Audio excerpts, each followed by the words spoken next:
All right, welcome back, everybody, to another deep dive here on Trending Echo. First off, if you're new to the channel, welcome. Glad to have you here. Yeah. And for those of you returning, well, as always, thanks for the continued support. Really appreciate it. Absolutely. Today we're going to be talking about something that might sound a little, I don't know, out there. You know? Woo-woo, exactly. We're talking about speaking to the universe. Speaking to the universe, yeah. So, no, we haven't gone full cosmic hippie here. We're going to be taking a look at a book called Speaking to the Universe, a guide to conscious communication. Okay.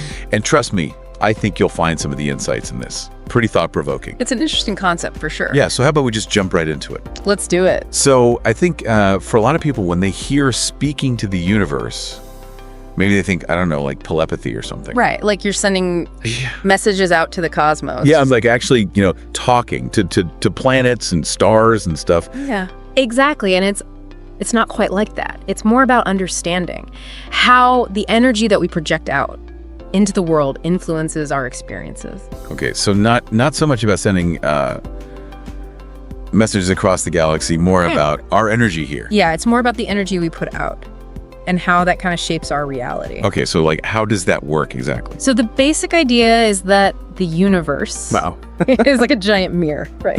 Reflecting back the energy that we send out. Yeah. Think of it this way, like a planet's orbit, right? It's shaped by the sun's gravitational pull. Right. In the same way our lives are shaped by the energetic pull of our thoughts and our feelings. Oh, I see. So you're saying that like if I'm always stressing out about work and deadlines and stuff, that's kind of attracting more of that into my life. Exactly. We often give power to those negative experiences by focusing our attention on them. That makes sense. But what's interesting is we can actually diminish their influence by consciously shifting our attention away from them. So you're saying it's not about like pretending everything's perfect or anything. It's more about just being mindful of where we're focusing our energy. Exactly. It's like choosing to dim a light by pointing it in a different direction. I like that analogy. Yeah, that makes sense. Yeah. So this book, lays out 5 steps to communicate with the universe more consciously, more effectively. Okay. Yeah.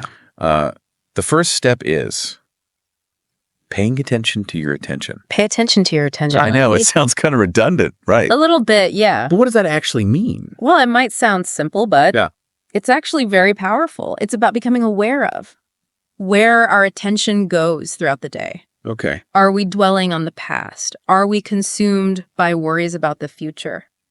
Or are we fully present in this moment? You see, the universe responds to our vibrational frequency, not just the words we say. Right. Wait, hold on. Back up a second. Vibrational frequency? Yeah. So think of it like this. We all emit a certain energy, right? Based on our emotions, our thoughts. Wow. If you're radiating joy, if you're radiating gratitude, you're amplifying those positive frequencies. And the universe, that mirror, is going to reflect that back to you. So it's not just about like, saying the right things or like chanting affirmations. It's about actually cultivating that positive state within. Exactly. It's about being that rather than just saying that. I see. Okay. So what's the next step then? So the second step is thinking and speaking in the present tense. Okay. I'm a little skeptical about that. I mean, isn't setting goals for the future like an important part of achieving things? Oh, absolutely. Setting goals is essential. But it's about phrasing those goals in a way that aligns with the present moment. Oh, okay. So instead of saying, I will be successful, which implies that success is somewhere out there in the future, you want to say, I am successful. That shifts your vibration to align with that state of being now. So it's less about like the words themselves and more about like embodying that feeling. Exactly. It's about embodying the feeling of success rather than just stating a future goal. Okay. All right. I can get behind that. I can see that. So what's the third step? So the third step is all about expanding our consciousness. Expanding our consciousness. Okay. What does that look like? Well, it's about becoming more aware of ourselves, our thoughts, our emotions, our patterns.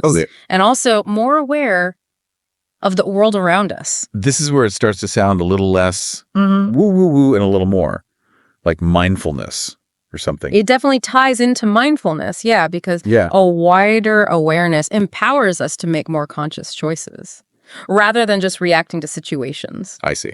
Okay, so what about step 4? All right, so step 4 is about Listening to our intuition.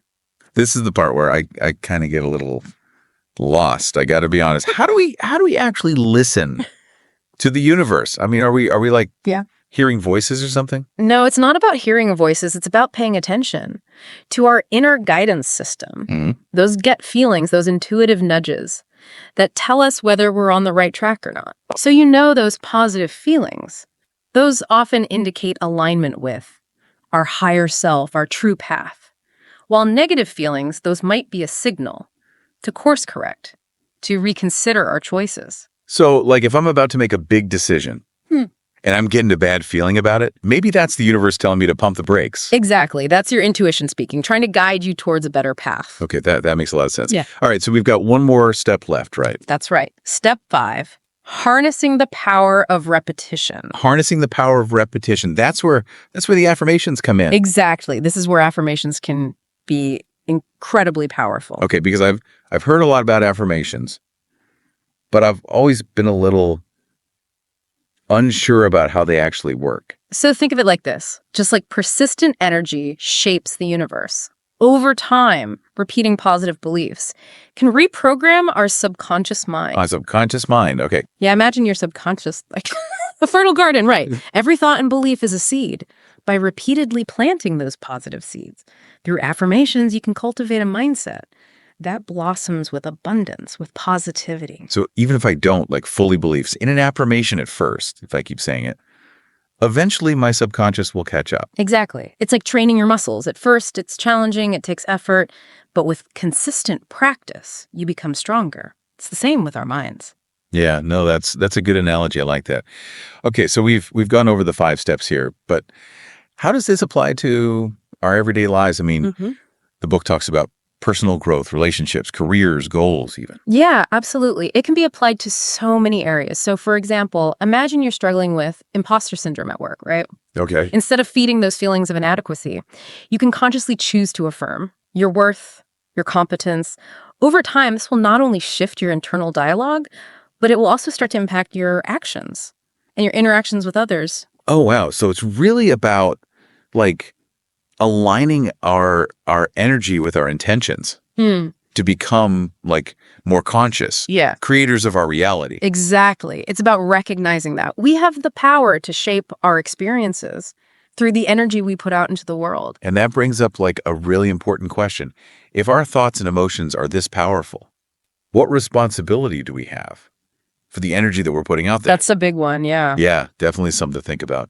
So, hey, before we wrap things up here, be sure to leave a comment down below. Let us know what you thought of this deep dive. Yeah. And also, let us know what topics you'd like us to cover in future episodes. Absolutely. Always looking for new ideas.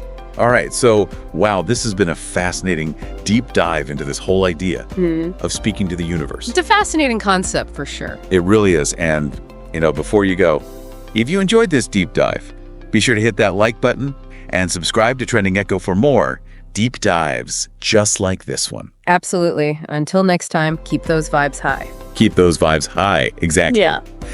All right. Thanks for joining us, everybody. Thanks, everyone.